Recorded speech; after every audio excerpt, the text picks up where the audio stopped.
संसारभरि स्मार्ट मिटरको फ्रिक्वेन्सी चाहिँ फ्री हुन्छ। यहाँ चाहिँ वर्षको कति अरब चाहिँ फ्रिक्वेन्सीको पैसा तिर्नुपर्ने भएपछि किन राख्नु पर्यो मिटर राख्ने।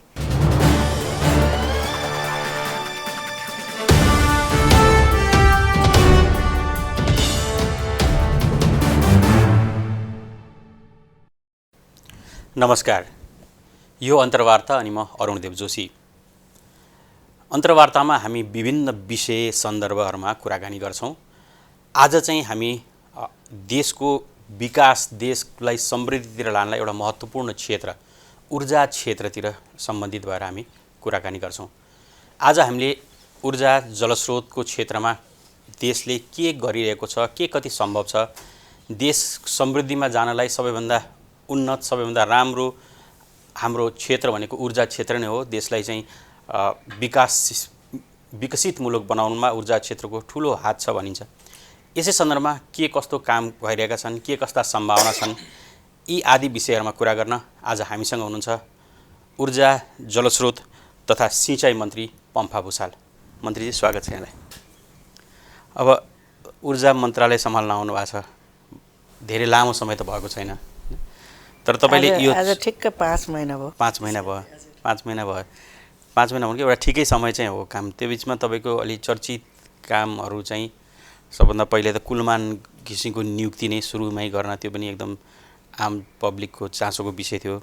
त्यस्तै तपाईँले एउटा नयाँ कुरा गर्नु, 20 युनिटसम्म आम जनतालाई विद्युत फ्री दिने कुराहरू भयो। त्यसपछि भारतमा बिजुली बेच्न सुरु भयो अनि बङ्गलादेशसँगको बिजुली बेच्ने बाटो खुल्यो भन्ने कुरा भएको छ, हैन? त्यसै गरी तपाईँले एउटा आफ्नो नयाँ अवधारणा पनि सार्नु भएको छ, इनर्जी डिप्लोमेसीलाई चाहिँ पोलिटिको इनर्जी डिप्लोमेसी भनेर। आज हामी यिनै सन्दर्भमा बसेर कुरा गर्छौँ। अब सुरु गरौँ। सबभन्दा पहिला तपाईँलाई चाहिँ आउनासाथ ठुलो दबाब थियो, हैन? कुलमानलाई फिर्ता ल्याउनु पर्यो, कुलमानलाई फिर्ता ल्याउनु पर्यो भन्ने। इतिहास साक्य हुनुहुन्थ्यो त्यो बेलासम्म, उहाँ पनि राम्रै काम गर्ने, ठिकै मान्छे मध्ये गनिनुहुन्थ्यो। तर आम पब्लिकमा त्यो ल्याउनु पर्ने नै अवस्था चाहिँ कस्तो थियो, ल्याउनु पर्ने जरुरत कसरी ठान्नुभयो तपाईँले, अनि त्यो ल्याउँदा चाहिँ के कति अप्ठ्यारोहरू? पहिलो त मैले यो मन्त्रालय सम्हालेपछि मैले जनतालाई के दिन सक्छु, मेरो त्यो सोच थियो सबभन्दा पहिले चाहिँ। त्यसैले मैले निःशुल्क बिजुली र हाम्रै देशमा बनेको बिजुली अलि महँगो, अनि मैले बिजुलीको महसुल पनि घटाएको छु विभिन्न लेयरमा। र कृषि प्रधान देश, आयात गरेर खानुपर्ने खाद्यान्न, तरकारी, फलफुल त 2 खरबको आयात हुँदो रहेछ। अनि त्यसलाई कसरी घटाउने भनेपछि मैले खेतीयोग्य जमिनमा सिँचाइ पुर्याउने, अनि मैले सिँचाइमा पनि अनि निःशुल्कको लक्ष्य राखेर ज्यादै न्यून महसुल राखेको छु। मैले पहिलो त्यो गरेँ, किनकि हामीले ठुलो राजनीतिक परिवर्तन गऱ्यौँ, राजनीतिक अधिकार पनि पायौँ, मौलिक अधिकार नै पायौँ, प्रतिनिधित्व र नेतृत्वको समानुपातिक समावेशी नीतिले एकदमै पिछडिएको वर्ग, जाति, क्षेत्र सबैले अवसर पनि पाएको छ। तर आर्थिक सामाजिक जीवनमा कस्तो परिवर्तन, यो चाहिँ मेरो चासो थियो। र मैले खास गरेर गरिबीको रेखामुनिका जनतालाई मैले के नीति र के निर्णय गरेँ भने मैले गरिबी मुक्त बनाउने कुरामा चाहिँ योगदान गर्न सक्छु, मेरो चासो थियो त्यो। झन्डै 18% गरिबीको रेखामुनि जनता छन्। त्यो गरिबीका रेखामुनिका जनतालाई गरिबी मुक्त नबनाइकन हामीले संविधानमा लेखेको समाजवाद उन्मुख समाज, या हामी कम्युनिस्टले भनेको वैज्ञानिक समाजवाद हुँदै साम्यवाद जाने, त्यो पुरा हुन्न भन्ने चाहिँ मलाई लाग्थ्यो। र मैले ऊर्जा यहाँले प्रारम्भमा भने जस्तै विकासको एउटा पूर्वाधार हो, त्यसबाट कसरी गर्ने भन्नेमा मेरो सोच थियो। र मैले सिँचाइमा पनि मैले त्यो नीति घोषणा गरेँ, मैले निर्णय गरेँ र त्यसलाई क्रमशः निःशुल्कतिर लैजाने मेरो लक्ष्य छ। अनि महँगो बिजुली यसलाई कसरी सस्तो गराउने र आयातित भान्साका एलपी ग्यास र हामीले यातायातमा प्रयोग गर्ने पेट्रोलियम पदार्थलाई कसरी न्यूनीकरण गरेर विस्थापित गर्ने, त्यो पनि मेरो चासो थियो। त्यसरी मैले महसुल दर घटाएको। यो सँगसँगै फेरि अब यसलाई कार्यान्वयन गर्ने अलि जुझारु नेतृत्व जरुर चाहिन्थ्यो नै। अब हितेनजी राम्रो मान्छे, एकाडेमिकली असाध्यै राम्रो, प्रोफेसनली पनि एकदमै मेहनत गर्ने राम्रो मान्छे, तर यो चाहिँ अलि डाइनामिक र म्यानेजरियल क्षमता भएको मान्छेको आवश्यकता पर्ने। हजुर, अनि त्यो थियो।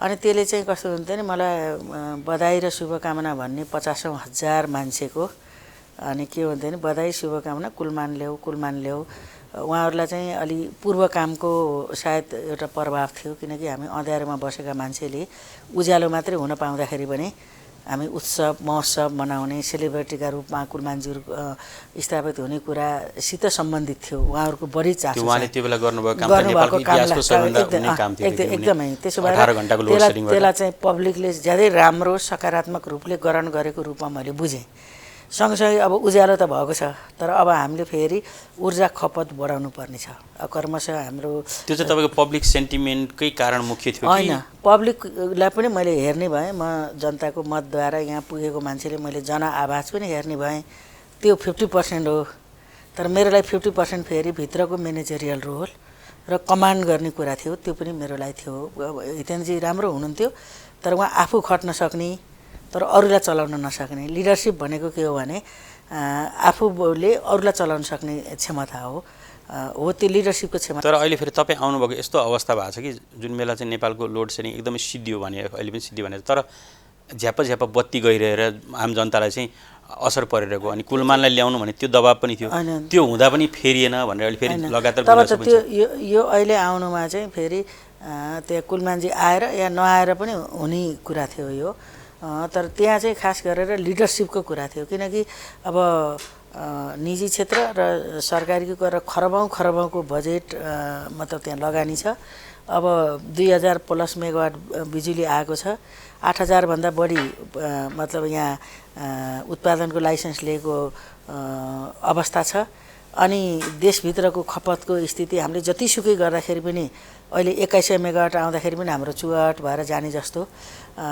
छ उद्योगले मागे जति हामीले दिएका छौँ यातायात विद्युतीकरण गरौँ भन्दैछौँ क्रमशः अहिले मार्केट बुझ्दाखेरि चाहिँ अहिले 3-4 महिनाको क्यू छ विद्युतीय गाडीको यो ढङ्गले बढ्दै जाने अनि घर भान्सामा सबै विद्युतीकरण गरौँ भन्दाखेरि पनि विद्युत खपतको कुरा चाहिँ एउटा समस्या छ सँगसँगै त्यो खपत गरेर पनि नसकिने हाम्रो उत्पादन भइराखेको छ विद्युत व्यापारको कुरा पनि त्यतिकै महत्त्वपूर्ण छ अनि त्यसमा चाहिँ अलिक डाइनामिक लिडरसिपको जरुरी हुन्थ्यो मेरो लागि बढी प्रभाव परेको कुरा चाहिँ त्यो हो खासमा पब्लिकको मनोभावनालाई नै कन्जम्सन गर्ने कुरो भयो तर आन्तरिक हिसाबले संरचना स्रोत साधन को परिचालन गर्ने कुराको पनि फेरि महत्त्वपूर्ण कुरा थियो र मैले त्यो निर्णय अब तपाईँले भन्नुभयो आम उपभोक्तालाई चाहिँ विद्युत बढी खपत गराउँदै लाने हैन त्यसमा चाहिँ सहुलियत पनि दिँदै जाने पेट्रोलियमलाई विस्थापित गर्नेसम्मको योजना छ भन्नुभयो तपाईँले कुनै बेला भन्नुभएको छ कहीँ भन्नुभएको पनि थियो जस्तै पेट्रोलियम पदार्थ उत्पादन गर्ने देशहरूले आफ्नो जनतालाई सित्तैमा पेट्रोल पदार्थ दिएको जस्तै बिजुली पनि सित्तैमा दिने वातावरण पनि बनोस् भन्नुभयो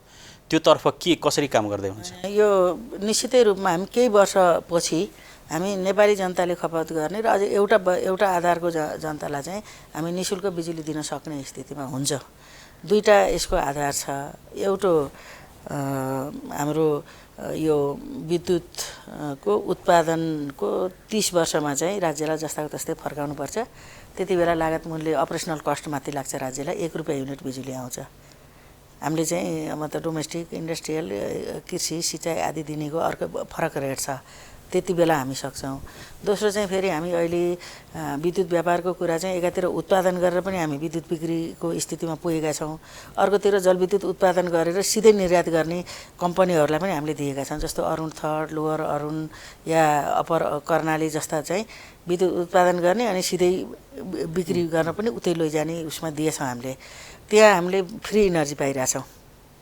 20-22% फ्री इनर्जी पाउँदाखेरि जे पाउँछ नि बाहिर बेचे बापत हामीले हैन उनीहरुलाई प्रोजेक्ट दिए बापत त्यो प्रोजेक्ट हामीले दिए बापत 20-22% इनर्जी हामीले लिन्छौँ फ्री इनर्जी लिन्छौँ जस्तो 1600 को छ 900 को अरुण थर छ अनि 600 को फेरि लोअर अरुण छ त्यसबाट आउने त्यस्तै जिएमआरबाट अलि कम पर्सेन्ट थियो त्यहाँ पनि हामी फ्री इनर्जी लिँदैछौँ र अब हामी त्यस्तै ढङ्गले स्वदेशी होस् या विदेशी अलिकति प्रतिस्पर्धा र अनि हामी यो फ्री इनर्जी या राज्य लिने कुरा हुँदै गर्दाखेरि चाहिँ हामी जनतालाई फ्री दिन सक्छौँ इन्डस्ट्रियल सेक्टरलाई चाहिँ पैसा लिएर आम जनतालाई उपभोक्तालाई त्यो पनि हुन्छ हामी इन्डस्ट्रियललाई पनि अहिले अझै एक ढङ्गले महँगो अरू बाह्य देशसितको प्रतिस्पर्धामा चाहिँ हामीले इन्डस्ट्रीलाई पनि अझै मूल्य घटाउन सक्छौँ घटाउनु पनि पर्छ यदि हामीले उद्योगको बढावा स्वदेशी उद्योगको बढावा दिने हो भने उद्योगमा दिएको अहिले हामीलाई त्यो बाध्यात्मक स्थिति छ किनकि एनएले पिपिए गरेछ बिक्री भए पनि नभए पनि हामीले त पैसा त तिर्नुपर्छ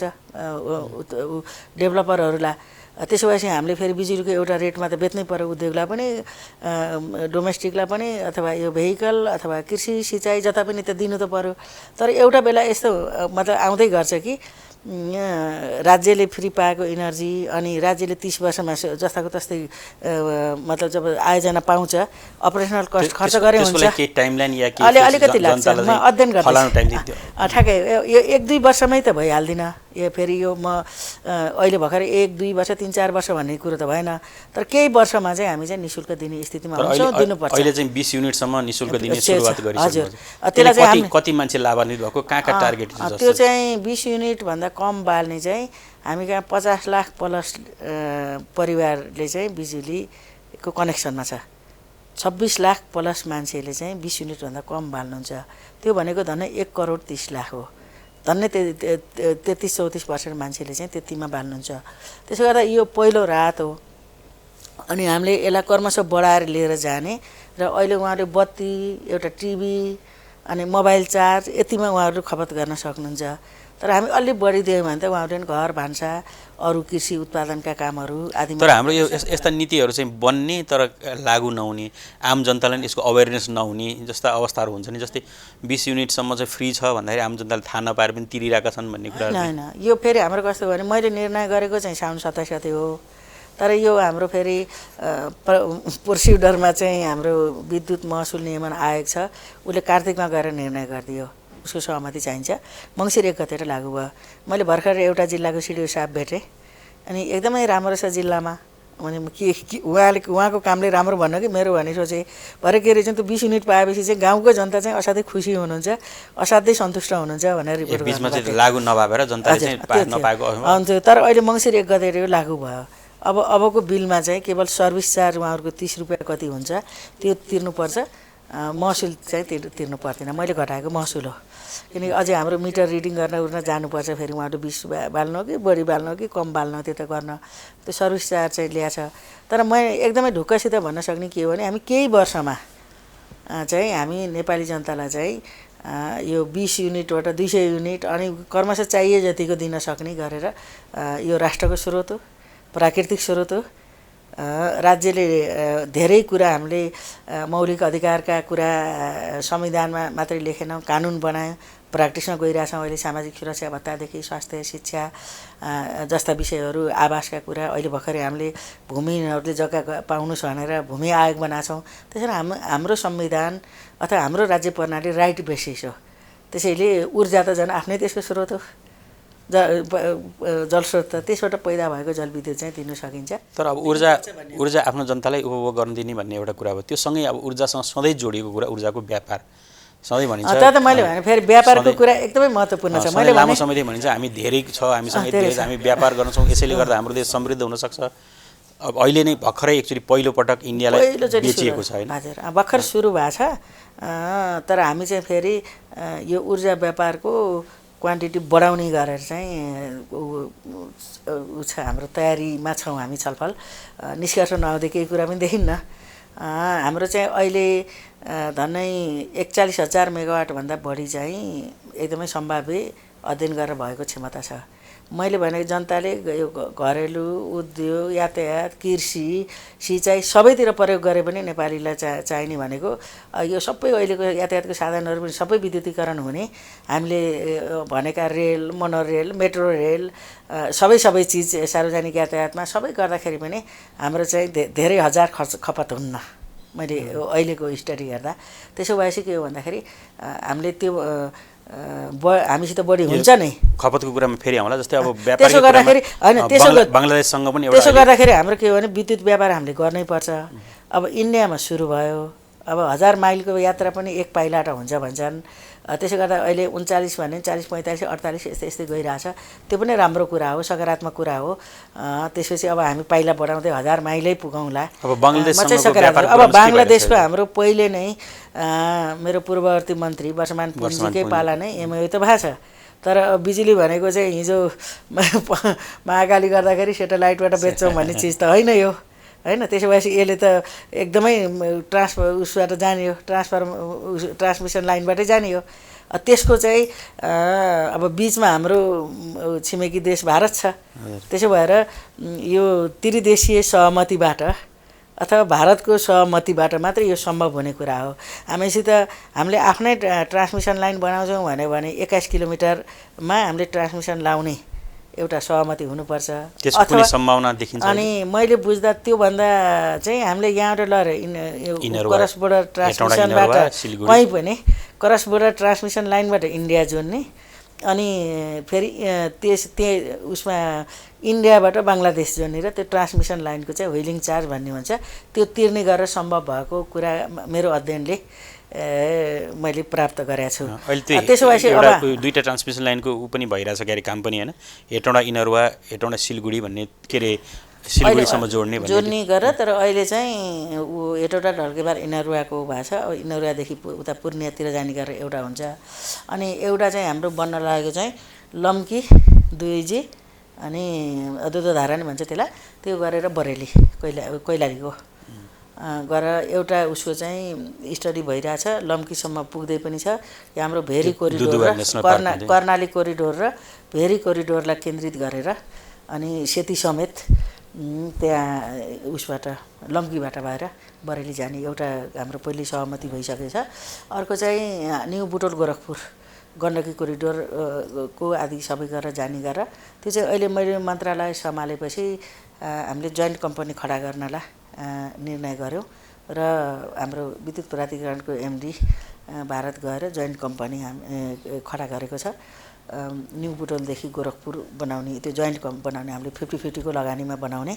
यसले निर्माण हुन चाहिँ 3-4 वर्ष लाग्छ भन्ने छ। तर जियोस् अब हाम्रो कम्पनी चाहिँ जोइन्ट बन्यो। हिजो भर्खर एउटा न्युज पनि आछ, निजी क्षेत्रले पनि मैले हेरेँ न्युजमा, त्यो हाम्रो निजी क्षेत्रलाई खुला गर्नु पर्यो, निजी क्षेत्रले बेच्न पाउनु पर्यो भन्ने। ठिक छ, तर मैले त भनेको छु हामी व्यापार जसले गरेन, हामी यहाँ उत्पादन गर्न त लाइसेन्स दिएको छु भने व्यापार गर्न पनि हामी दिन्छु, भरपर्दो आधार ल्याउनुहोस्। अहिले विद्युत ऐन आएपछि त पाउने कुरै हुन्छ।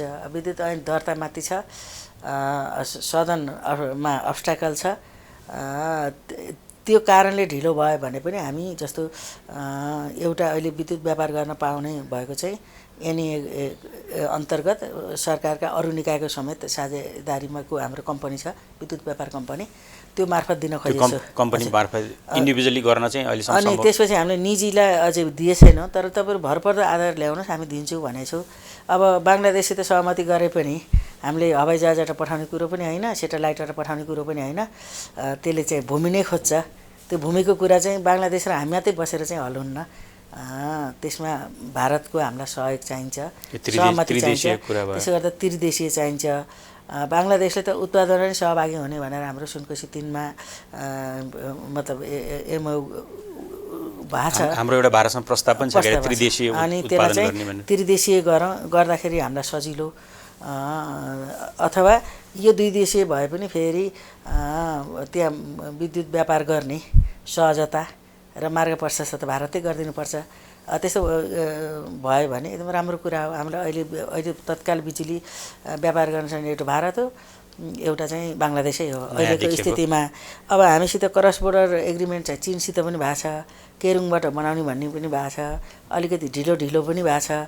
हेर्दाखेरि झट्टै चाइनाले यहाँ मतलब लैजाने गरेर ठुला सहर बजार यहाँ नजिक पनि भएको देखिन्न, सायद त्यसैले पनि ढिलाइ भएको होला। भौगोलिक जटिलता छ।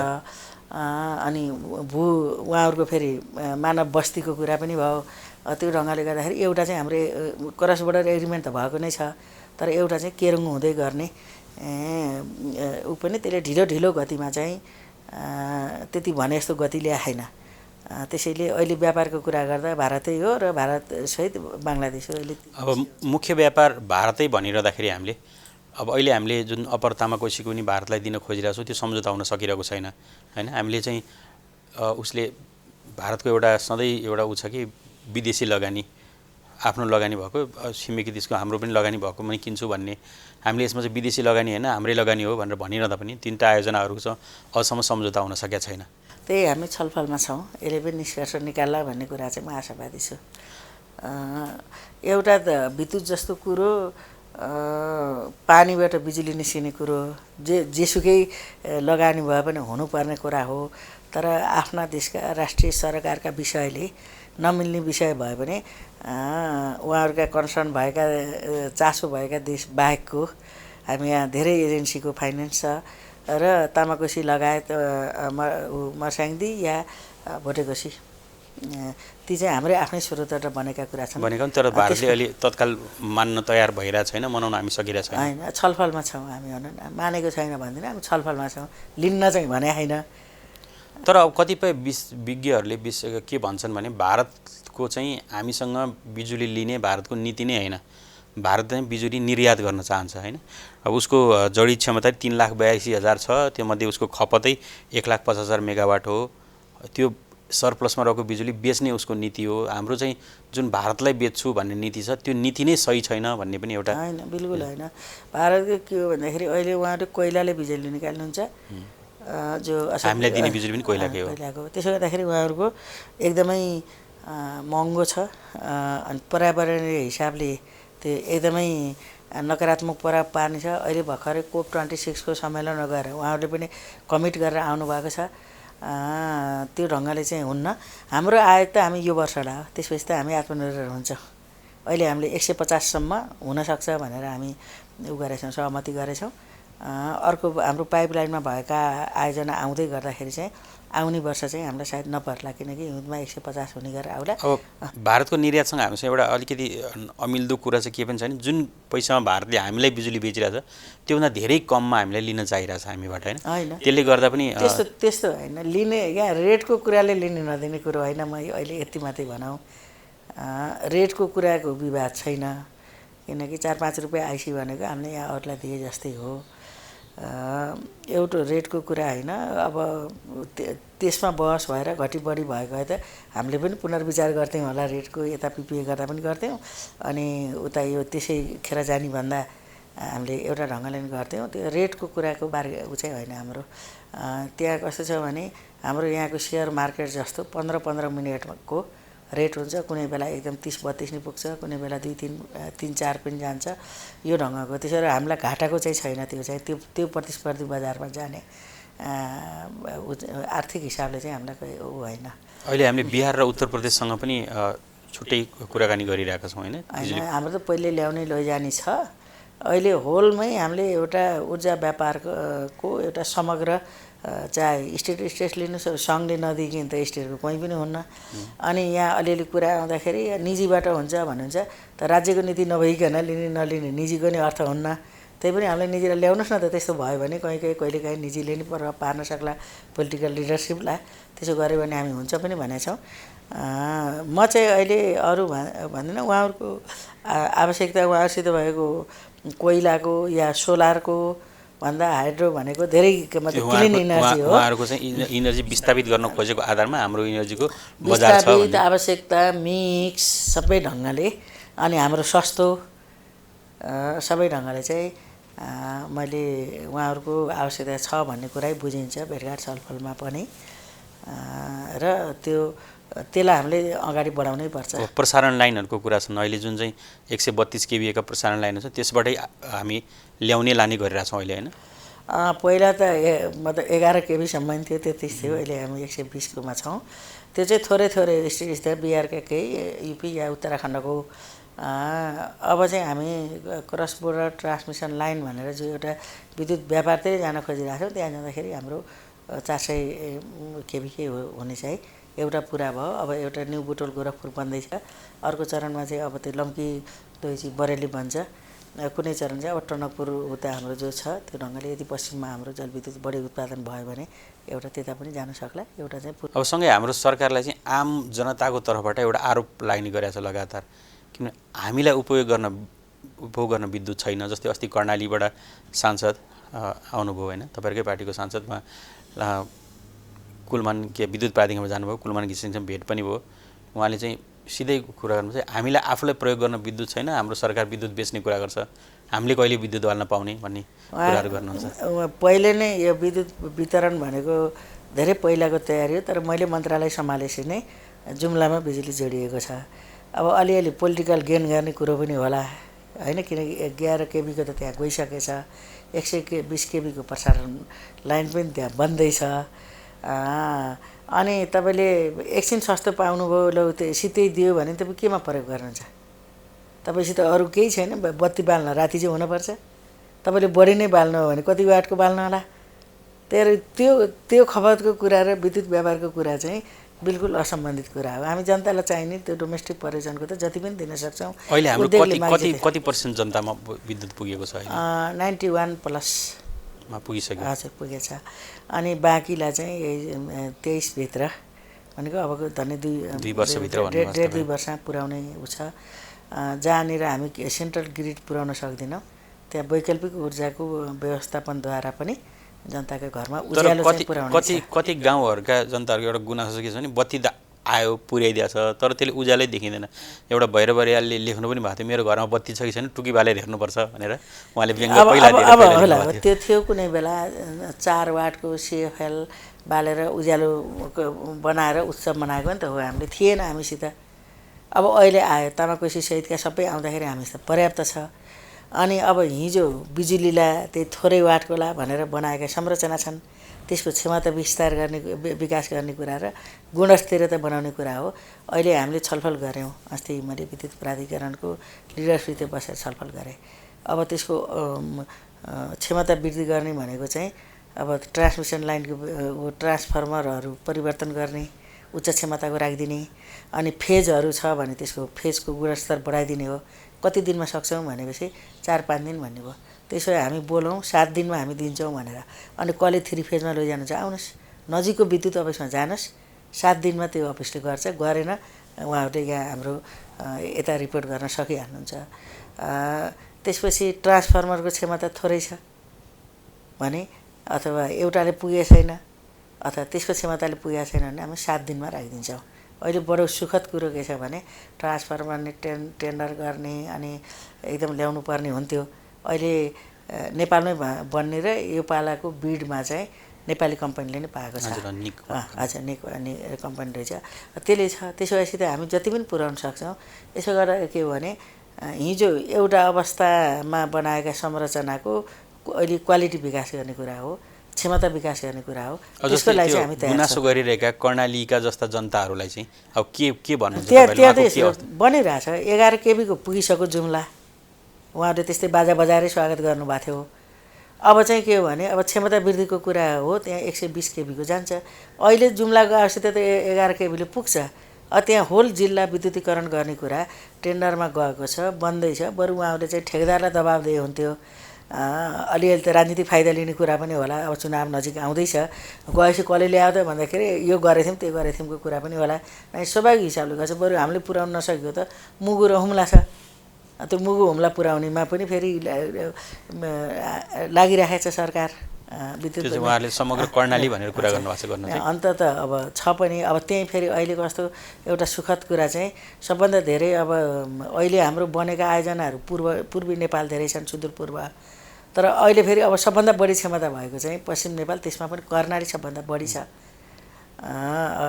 भेरी र कर्णालीका आयोजनाहरूको अध्ययन पनि भइरहेछ अब बन्ने प्रक्रिया पनि जाँदैछन् त्यो जाँदाखेरि एउटा अब केही वर्षपछि 8-10 वर्षमा फेरि सबभन्दा धेरै स्रोत साधन भएको जति गर्ने हुन्छ अब अहिले अँध्यारोमा बसेकालाई उज्यालो पनि ठुलो कुरा भयो उज्यालो पाएकालाई अब इनर्जीमा प्रयोग गर्ने कुरा भयो त्यो त एउटा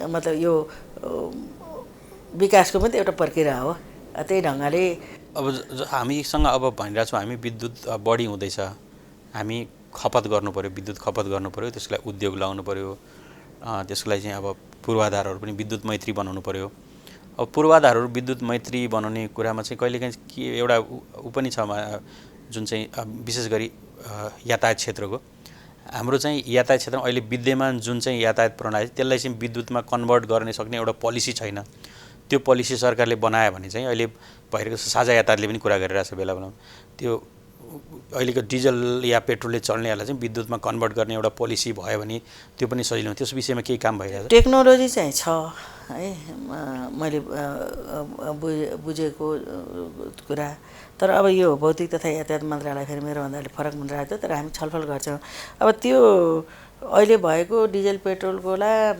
इलेक्ट्रिकमा डाइभर्ट गर्दा चेन्ज गर्दाखेरिको कति प्रभाव हुन्छ एउटा त्यो हेर्ने कुरा र अब आउने चाहिँ फेरि ल्याउने नै विद्युतीय ल्याउने कुराको चाहिँ हाम्रो छलफल चलेछ। आउने बजेटसम्म चाहिँ अझ उदार ढङ्गले विद्युत मैत्री भए मतलब यातायात आउनलाई प्रोत्साहन दिने गरेर आउनेछ र हामीले पटक पटक अनौपचारिकमा छलफल पनि गरिरहेछौँ र खपत कसरी भनेर औपचारिक ढङ्गले पनि कार्यदल बनाउने गर्ने एउटा ढङ्गले गरेछौँ। त्यसरी अहिले नै मैले यो पेट्रोलियम उसबाट चल्नेलाई गाडीलाई नै कन्भर्ट गरेर विद्युतीय बनाउने कुराको चाहिँ अलि राम्रो अध्ययन नगरिकन भन्न सक्दिनँ। सम्बद्ध मन्त्रालयलाई म अध्ययन गराउन चाहिँ भन्ने छ। तर हामीले अब विद्युतीय ट्रान्सपोर्टेसन कुरा गर्दाखेरि सधैँ अब कुनै बेला भएको ट्रली बसको सधैँ गरिन्छ। ट्रली बस थियो होइन, ट्रली बस थियो, त्यसलाई म त चढेँ पनि, म पनि चढ्न पाएँ। त्यो लामो समय चढियो पनि बानेश्वरबाट त्रिपुरेश्वरसम्म। त्यो ट्रली बसको सधैँ उदाहरण आउँछ, त्यो त सखाप पारे। अब त्यस्तै कसरी होला अर्को अहिले त्यही पुनर्जीवित गर्ने पनि कहिलेकाहीँ कुरा गर्छन्।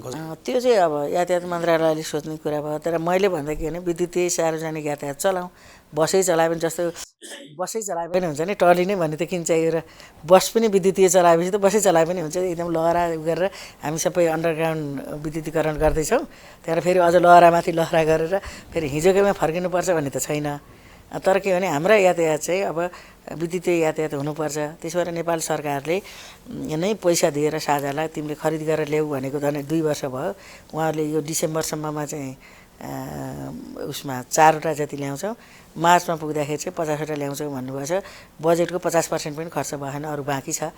म पुगेको थिएँ त्यहाँ र मैले के भने कमसेकम मेट्रोपोलिटन सिटीभरिबाट खरिद गर्नुहोस्, जति छन् महानगरपालिका हामीमा 6वटा त्यो ठाउँमा मात्रै हुने गरेर पनि अहिले सुरु गरिदिनुहोस् न भनेर मैले भनेको थिएँ। चार्जिङ स्टेसनका कुराहरू पनि त्यसको लागि आउँछ। चार्जिङ यस्तो छ, एउटा एनइएले नै बिट गरेर ठुलो खालका चार्जिङ गरेको त्यो अब निर्माणको प्रक्रियामा छन्।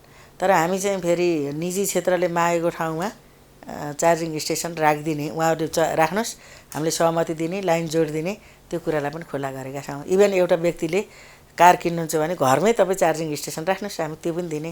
त्यो चार्जिङको छुट्टै लाइन अनि त्यसको छुट्टै मिटर राखेर पनि व्यक्तिले लिनुहोस् घरमा या व्यवसायी ढङ्गले लिनुहोस्, जसले जहाँ जति बेला मागेको पनि हामी अब चार्जिङ स्टेसन हामीले मात्रै होइन निजी क्षेत्रले लिएर पनि दिनेमा छ। अब अहिले विद्युतीय साधन लिने चलन चाहिँ बढिरहेछ, तपाईँले भन्नुभयो लाइनमा छन् भनेर। तर एउटा सँगै चाहिँ उपभोक्ताहरूले चाहिँ के पनि भन्छन्, माग गर्छन् भने जस्तै रातिको समयमा जब विद्युत बढी प्रयोग हुँदैन त्यो बेला चाहिँ चार्जिङ गर्नलाई सहुलियत दरमा बिजुली दिने नीति छ। चार्जिङको फरक छ, बरु अरू कुराको छैन। इन्डस्ट्री सेक्टरमा चाहिँ बिजुली राति सहुलियत दरमा दिने भन्ने, तर निजी प्रयोगको लागि निजीमा भनेर हामी डोमेस्टिकमा गएको छैनौँ। अहिले बिजुली सबभन्दा महँगो भनेको डोमेस्टिकै हो। नबालुन भनेर बनाएको पोलिसी क्या हिजो, सिएफएल बालुन, धेरै युनिट नबाले, धेरै बाले धेरै पैसा। यो त अर्थशास्त्रसित मेल नखाने नियम हो नि। जसले बढी युनिट खपत गर्छ उसले त कममा पाउनुपर्ने, तर हाम्रो जसले बढी बाल्यो उसको बढी छ। योपालि मैले माथिबाट घटाएको, माथि हुँदै बिचको हुँदै गरेर पनि घटाएको छ। त्यही पनि अझ त्यो चाहिँ न्यायिक छैन। तर एनइएको मतलब वित्तीय फेरि उसलाई त हेर्नु पऱ्यो, फेरि सस्टेन गर्ने कुरालाई हेर्नुपर्ने भएको र एउटा लेभलमा हामीले घटाएका छौँ, त्यो ढङ्गले हो।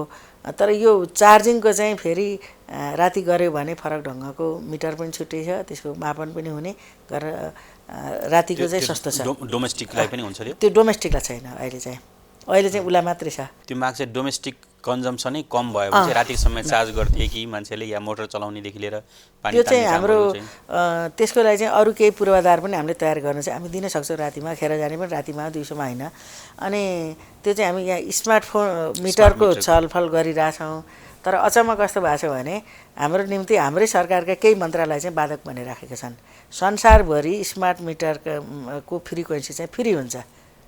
यहाँ चाहिँ अस्ति यहाँ अन्तर मन्त्रालयका सचिवहरूको बैठक बस्ने बेलामा चाहिँ वर्षको कति अरब चाहिँ फ्रिक्वेन्सीको पैसा तिर्नुपर्ने भएपछि किन राख्नु पऱ्यो मिटर राख्ने।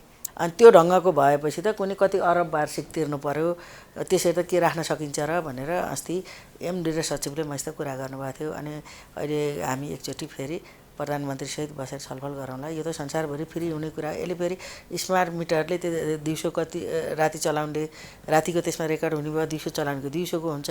अनि सहुलियत दिउँ भन्दा दिनीको एउटा ढङ्गको मापन हुन्छ। अनि त्यसपछि जति कन्जम्सन भयो आफै बढ्ने कुरा यता बिजुलीको खपतबाट पनि त राजस्व आउँछ। हाम्रो एक ठाउँ हेर्नु जस्तो अहिले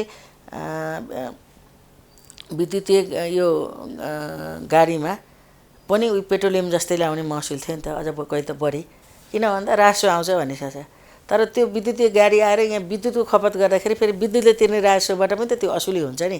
त्यो अलि समग्रतामा हेऱ्यो भने यो चाहिँ एकदम सहज कुरो। एउटा मात्रै आंशिक बन्यो भनेदेखि चाहिँ फेरि जटिल बन्ने। मैले अस्ति त्यही मलाई मेरो सचिव र एमडीले त्यही रिपोर्ट गर्नुभएको थियो। अहिले महाधिवेशनमा अलि बिजी हुनुभएको र प्रधानमन्त्रीसित छलफल भएन। म छलफल गर्छु। त्यसो भने हामीलाई स्मार्ट मिटरको आवाज सुने स्मार्ट मिटर भनेर। तर अनि यो स्मार्ट मिटरको के हुन्छ त्यो भएपछि चाहिँ एउटा रियल मेजरमेन्ट पनि हुन्छ। अनि राति र दिउँसोको पनि फरक गर्न सक्ने, पिक आवर र नपिक आवरको पनि फरक रेट गरेर मतलब त्यसको त्यो सुविधा लिन पाउने ढङ्गको त्यो बन्थ्यो। र फेरि अहिले त्यो मिटर रिडिङ गरेर एउटा घर मान्छे जाने हाम्रो ह्युमन रिसोर्समा जुन खर्च भइरहेछ त्यो सबै उसमा आइहाल्छ सफ्टवेयरबाट। यही कम्प्युटरबाट बसेर हेर्न पाउने भएपछि त्यो जनशक्ति पनि कम हुन्छ, वास्तवमा लागत मूल्य पनि कम हुन्छ। त्यो चाहिँ अझै हाम्रो मिलिरहेन। हामी छलफल गरेर त्यसलाई पुऱ्यायौँ भनेदेखि चाहिँ यहाँले भने जस्तो रातिको सुविधा, पिक आवर बाहेक पछिको पिक आवरको एउटा रेट, अरूको अर्को रेट, रातिको अर्को रेट गरेर पनि उपभोक्ताले सहुलियत पाउने गरेर चाहिँ यो डेलिभरी गर्न सकिन्छ। अब यो कन्जम्सन बढाउने भनिरहेको बेला कन्जम्सन बढाउन हामीले प्रोत्साहित गर्ने पोलिसी त बनाइरहेछौँ। सँगै हाम्रो चाहिँ यो सुक्खा याममा 6 महिनामा हामीलाई बिजुली पुग्या हुन्छ, 6 महिना त पुग्दैन, 4 महिना पुग्दैन, 4-5 महिना पुग्दैन, आयात गर्नुपर्छ हामीले हैन। त्यसैले त्यो भन्दाखेरि जसरी हामीले कन्जम्सन बढाउँदै लग्यो भने त्यही अनुसारले आयात पनि बढाउँदै जानुपर्ने स्थिति आउन सक्छ। त्यो चाहिँ हामीलाई 1 वर्ष हो, अब 1.5 वर्षभन्दा अब हामीलाई आयात गर्नु पर्दैन। जस्तै हाम्रो अहिले पाइपलाइनमै आएका जो आउँदैछन् नि त्यो बिजुली आइपुग्दाखेरि त्यो आरओआरको त्यो हिउँदमै घट्दै जाँदाखेरि पनि त्यो घटेको सबै जोड्दाखेरि पनि हामीलाई चाहिने पुग्छ। तर अब पर्दैन हामीलाई 1 वर्ष, म्याक्सिमम 2 वर्षभन्दा पर्दैन। तर त्यही अनुसारले चाहिँ उत्पादनको इन्डस्ट्रीहरू पनि बढ्दै गयो भने त हामी दिन सक्छौँ। जति पनि छ, झन् 8,000 हाम्रो उसमा छ, जस्तै 5,000 त अहिले 2021 छ हामीसित। आउने वर्ष त्यो अरू 200-300 थपिन्छ। यो ढङ्गले त अनि त्यसो गर्दाखेरि हामीलाई नपुग्ने भन्ने छैन। हामीलाई डोमेस्टिकको त जति पनि पुग्छ। अनि एउटा मतलब हामीलाई कस्तो गरी हामी कहाँ बर्खामा धेरै उत्पादन हुने अनि हाम्रा छिमेकीहरूमा फेरि त्यो बेला धेरै चाहिने। हामी चाहिँ फेरि हिउँदमा कम उत्पादन हुन्छ तर फेरि डिमान्ड पनि कम हुन्छ। गर्दाखेरि बडो हामीलाई प्रकृतिले दिएको एउटा सकारात्मक योगदान छ। त्यसैले अब चाहिँ हामी अब आयात गर्नेमा पर्दैन। तर त्यसले गर्दा कहिलेकाहीँ चाहिँ हामीलाई अब जलाशययुक्त आयोजना हामी कहाँ भयो भने हामी त्यसको डिमान्ड पनि मिट गर्न सक्छौँ भन्छौँ। तर जलाशययुक्त आयोजनाका लागि फेरि विभिन्न पनि छन्, विभिन्न विचारधाराहरू पनि छन्। जलाशययुक्त आयोजना ठिक होइन भन्ने पनि छन्, ठिक हो भन्ने पनि छन्। ठिक होइन भन्दाखेरि अब संस्कृति व्यवस्थापन हुनेदेखि लिएर हामीलाई चाहिँ आवश्यकता छ। हाम्रा एकदमै स्टडीको अन्तिम चरणमा, निर्माणको थालनीको चरणमा पुगेका 2-3वटा छन्। त्यो हुँदाखेरि हामी सबै ढङ्गले आत्मनिर्भर हुन सक्छौँ। चाहिएको मतलब हामीले एउटा दिन पनि सक्छौँ। दुधकोशी हाम्रो जलाशययुक्त हो, अब एकदमै बिटको नजिक पुगेको छ। बुढी गण्डकी तयार भएर बसेको, त्यहाँ एउटा समय अवधि मागेका छन्। अब 1 महिना बाँकी छ, 1 महिना कुर्छौँ हामी। अनि 1 महिना 2 महिनाको टाइम त्यहाँ मागिएको थियो, हामी 1 महिना दिएका छौँ। अब 1 महिना कुर्छौँ र अनि हामीले विकल्प रोज्न बाध्य भए पनि हामी अहिले बुढी गण्डकीको, हजुर बुढी गण्डकीको जो ठुलो क्षमताको थियो। त्यसपछि ऊ छ नलघाट छ, त्यो पनि रिजर्भ हो। अनि लामो समयदेखि चर्चामा पश्चिम सेती, अनि पश्चिम सेती अझै फेरि अहिले रिस्टडीमा छ। अहिले लगानी बोर्डले अध्ययन गरेछ र त्यो पहिलाको अध्ययनको अहिले अपडेट गर्नेवाला गरेर त्यहाँ अध्ययन भइरहेछ। अनि हाम्रो चाहिँ उता छ जगदुल्ला छ, त्यो पनि जलाशययुक्त फुल जलाशय होइन, पिकको। तर त्यो बढ्दाखेरि चाहिँ हामीलाई यता सजिलो हुने गरेर गर्दा त्यही पनि यिनी सुरु भएर बन्दै लाग्ने कति वर्ष हो होइन। 5-7 वर्षदेखि 8-10 वर्ष। धेरै लामो समयदेखि कर्णालीको कुरा गरिन्थ्यो 10,000 मेगावाट भनेर होइन, त्यस्तै अब लगभग हामीले बजारको सुनिश्चितता भएपछि आउनु पर्यो होइन। मलाई थाहा छ, मैले एसएलसी पास गरेर आउँदा मेरा सहपाठीहरू चिसापानीका लागि भनेर कोलम्बो प्लानमा पढ्न जानुभएको, उहाँहरूले पढेर आउन जागिर खान रिटायर हुनुभयो, तर त्यतिकै छ। तर मेरो आफ्नो सोचमा के छ भने, यद्यपि म एकदमै 5 वर्ष कार्यकाल लिएर आएको त होइन, तर पनि के हो भने हामीले बजारको एउटा खालको सुनिश्चितता गरेपछि हामीले त्यो पनि बनाउनुपर्छ। किनकि बगेर गएको पानी भएको छ, तपाईँले विद्युतमा उत्पादन गर्नु त्यही पैसा बगेर गइरहेछ।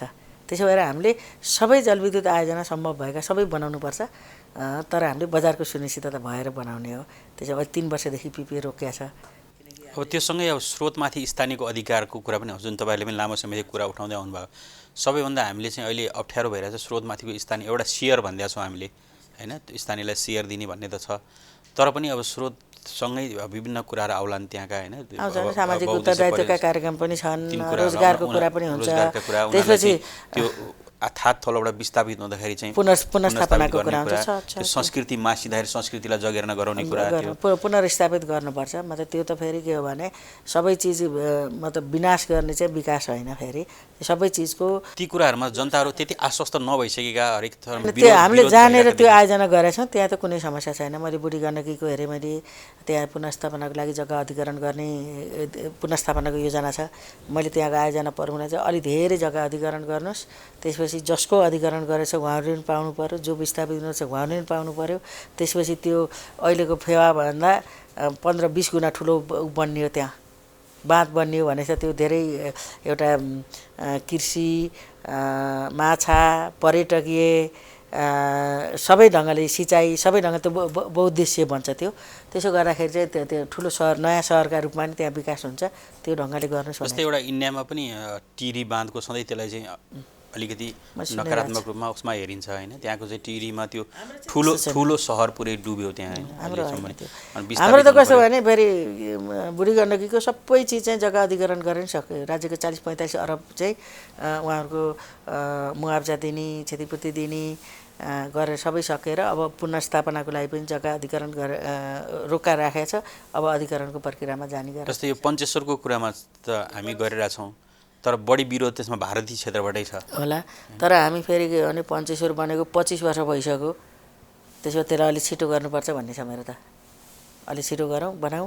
तर त्यसलाई भारतले नै ढिलो गरेको भने भारतीय प्रशस्त विरोधहरू चाहिँ म अहिले कतै जान्न, हामी चाहिँ अगाडि बढाउँ भन्ने छु। मैले भारतीय सम्बद्ध अधिकारीहरूलाई पनि यसलाई छिटो गरौँ भने जनवरीमा हाम्रो सचिव स्तरीय बैठक पनि छ। आवश्यक पर्दा हामी पोलिटिकल लेभलको पनि छलफल गर्छौँ र त्यसलाई छिटो अगाडि बढाउनुपर्छ। त्यसबाट आउने इनर्जी, त्यसबाट आउने सिँचाइ अनि त्यसको लाभ चाहिँ पाउने हो भने 25 वर्ष त गइसक्यो। एउटा जेनेरेसन गरिसक्यो भन्नुहोस् न, औसत मान्छेको त त्यही त एउटा जेनेरेसन त 25 वर्षको ग्याप त हुने हो। त्यसैले त्यसलाई पनि बनाऊँ, बाँकी भएका स्रोतहरूको पनि भरपुर उपयोग गरौँ र त्यसले नै हो हामीले राष्ट्रलाई निःशुल्क ढङ्गले ऊर्जा दिन सक्ने पनि, अनि आय आर्जन गरेर अरू भौतिक पूर्वाधार र मानवीय जनशक्तिको विकास, समृद्धि, सम्पन्नता भन्ने कुरामा चाहिँ महत्त्वपूर्ण चाहिँ मतलब जलविद्युतको क्षेत्र हो, जलस्रोतको भरपुर उपयोग गर्ने कुरा हो भन्ने लाग्छ। अनि हाम्रो यो सधैँ यो ट्रङ्क लाइन, डेडिकेटेड फिडर लाइनका कुराहरू सधैँ आउँछन् होइन, त्यो विद्युतसँगै जोडिएर। अब सधैँ छैन, एउटा विषय छ भन्नुहोस् न। एउटा विषय 72देखिको विषय रहेछ होइन। अनि 72देखिको भएपछि अन्त कोले गर्नुभएको छ, कहिले गर्नुभएको छ, किन उठाउनु भएन? तपाईँहरू मागी सरुवा भएर जाने, अनि त्यो पैसा त्यही बेलामा किन उठाउनु भएन? पब्लिकको तपाईँहरू लाइन काट्ने, अनि त्यो किन गर्नु भएन? तपाईँहरू नै छलफल गर्नुहोस्। अनि उहाँहरू पनि त्यो आफूले खपत गरेको तिर्नुपर्छ। तर तपाईँ राम्रो छलफल गर्नुहोस् के उसबाट गर्ने हो। राजस्व उठाउने पनि कैयौँचोटि सम्बद्ध निकायसित बसेर छलफल गरेर, इन्स्टिट्युसनसित गरेर, अनि कहीँ गएर सहमति गरेर पनि राजस्वको कुरा हुन्छ, ब्याङ्किङको कुरा हुन्छ, लोन दिने, त्यसपछि फेरि इन्स्टलमेन्टको कुरा, इन्ट्रेस्टको कुरा, त्यसपछि साबाको कुरा, फोन, पत्राचार, अहिले त फोन पनि छ, भएन मान्छे पुगेर सम्बन्धित उसमा पुगेर छलफल गर्छ भनेपछि हाम्रो पनि कर्पोरेट अफिस हो, त्यही क्यारेक्टर देखाएर तपाईँहरू छलफल गरेर उठाउनुपर्छ भनेको छ। केहीले तिरिराख्नु भएको छ, केही अदालतमा जानुभएको छ, अनि केही चाहिँ अलि फ्लेक्जिबल तिर्छु भन्नु छ। त्यतातिर अझै हामीले सोचेको छैन, तर कहीँ न कहीँ गएर यो हल गर्नुपर्छ। किनकि उहाँहरू नै हाम्रो विद्युतको उपभोक्ता हो होइन। उहाँहरूलाई नै बढी गर्नुहोस् पनि पर्छ, तर उहाँहरूले पनि जायज चाहिँ तिर्नुपर्छ। फेरि त्यो आफूले खपत गरेको नतिरेर त कोही पनि कोही उम्किन पाउन्न। अनि केवल यसको हल लाइन काट जरिमाना गर मात्रै होइन, अलि छलफल समझदारी गरेरै फेरि हामीले गरे हुन्छ। मैले कर्मचारी वृत्तमै मैले फर्काइदिएको छु। तपाईँहरू हिजो 72देखि अहिलेसम्म कोले जागिर खानुभयो, को कार्यालय प्रमुख भएर जानुभएको थियो, किन उठाउनु भएन होइन? त्यही बेला किन नल्याएको? त्यसो गर्दाखेरि तपाईँ नै बढी जिम्मेवार हो त्यसरी भनेर अनि माथि उच्च नेतृत्वले नै सम्बन्धित ठुल्ठुला कम्पनी हुनुहुन्छ नतिर्ने त सामान्य जनताको त 3 महिना काटी पो हालिन्छ। त्यसो भएपछि तपाईँहरू सबैका काठमाडौँ मन्त्री हिरो बन्नु आफ्नो स्थिति छ। त्यो त मिटर रिडरको काम हो, मेरो काम होइन थियो, म काट्न त जान्न होइन। आदेश त्यही जान्छ मिटर रिडरले काट्छ। तर एउटा चुहावटको पनि नियन्त्रणको कुरा थियो, त्यसमा के भइरहेछ अहिले? चुहावट अलिक बढेछ अहिले। अब त्यसको अलिकति अध्ययन पनि गर्ने, बिचमा कम भएको फेरि बढ्यो भन्ने भएछ, बिचमा बढेर रहेछ। 1 वर्षको बिचमा चाहिँ अलि साँच्चै नै एउटा ढङ्गको दिएर 14 पुगेको 17 अनि त्यो धन्य 17-18 1 भनेको नि 85 करोड हुँदो रहेछ। 1% भनेको चुहावट बन्नु भनेको 4% भनेको त कति त्यो ढङ्गले गर्दा चुहावट रोक्ने कुरा, गुणस्तरीय विद्युत प्रवाह गर्ने कुरा कति सम्भव देखिन्छ? कसरी काम गर्नुपर्ने देखिरहेको त्यसमा चाहिँ? अनि त्यसमा त अब एउटा अहिले चाहिँ हामीलाई सजिलो चाहिँ टेक्नोलोजी हो। स्मार्ट मिटरदेखि अरू ट्रान्समिसनहरू, सब स्टेसनहरू सबै अन्डरग्राउन्ड होइन, उसको पनि मतलब सबै सफ्टवेयरमा आउँदा त कहाँ चल्यो कहाँ तुरुन्त थाहा भइहाल्ने कुरा हुन्छ, कसले केही गर्यो भने। अनि अर्को चाहिँ अहिले मैले के भनेको छु भने इनर्जीको नि अडिट गर्नुहोस् भनेको छु मैले। पैसाको अडिट हुन्छ, इनर्जीको नि अडिट गर्नुहोस् है भनेर मैले उहाँहरूलाई एनएको साथीहरूलाई पनि त्यो पनि भनेको छु। अब जस्तै एउटा निकै चर्चित विषय पनि छ होइन, अहिले हामी चाहिँ राजनीतिक रूपमा खुब वाद विवाद प्रतिवादको विषय भएर चाहिँ एमसिसी भन्ने विषय, त्यो पनि फेरि ऊर्जासँगै जोडिया छ। ऊर्जा जस्तै 45 अर्ब चाहिँ त्यसमा चाहिँ ट्रान्समिसन लाइनमा खर्च गर्ने। तर यो ऊर्जाले गर्ने सम्झौता नि होइन, ऊर्जाले गरेको पनि होइन। अनि यद्यपि नेपाल सरकारको अर्थले गर्ने हो, हाम्रो वैदेशिक ऋण अनुदान लिने दिनेको सम्झौता गर्ने अर्थ मन्त्रालयले हो, पास गर्ने क्याबिनेटले हो, सरकारको विषय हो।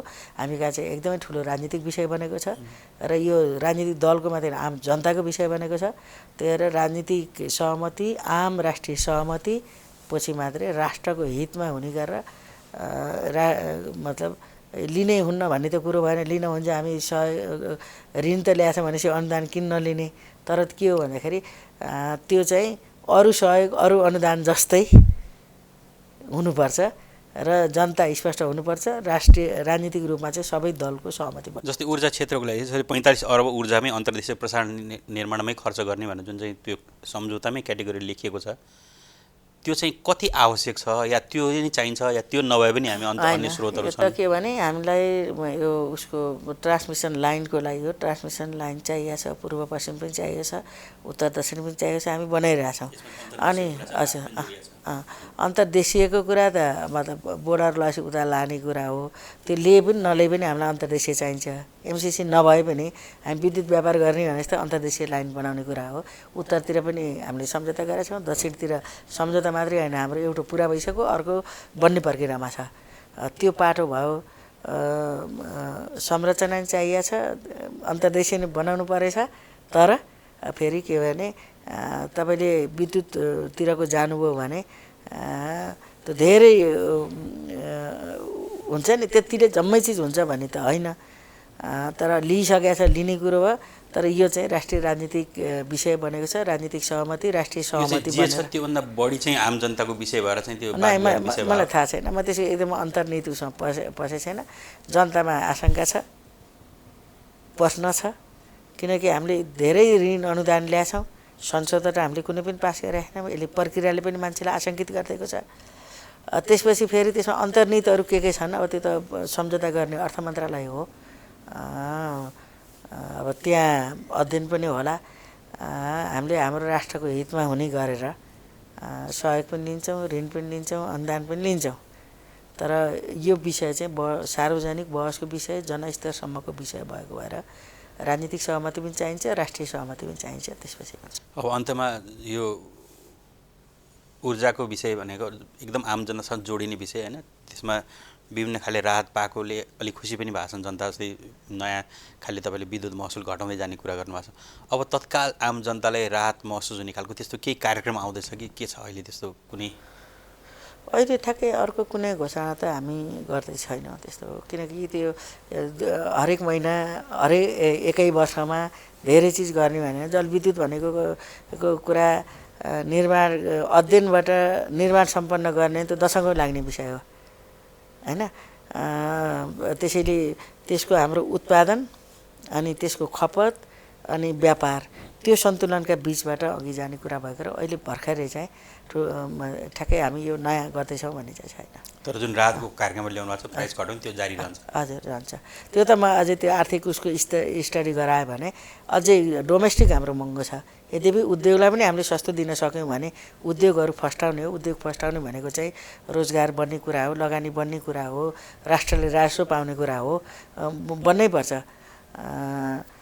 तर फेरि अहिलेको चाहिँ सन्तुलन हेरेर आर्थिक हिसाबले भाइबल पनि हुनुपर्छ नेपाल विद्युत प्राधिकरण, त्यही भित्र रहेर चाहिँ राहत र सुविधा दिने कुरा हो। हुन्छ, समय दिनुभयो त्यसको लागि धेरै धेरै धन्यवाद। हस्, धन्यवाद। दर्शकबिन, आज हामीले कुरा गऱ्यौँ ऊर्जा जलस्रोत मन्त्री पम्फा भुसालसँग। यस्तै विभिन्न व्यक्तित्वहरूसँग हामी कुराकानी गर्ने नै छौँ। अहिलेलाई अन्तर्वार्ता यति नै। नमस्कार।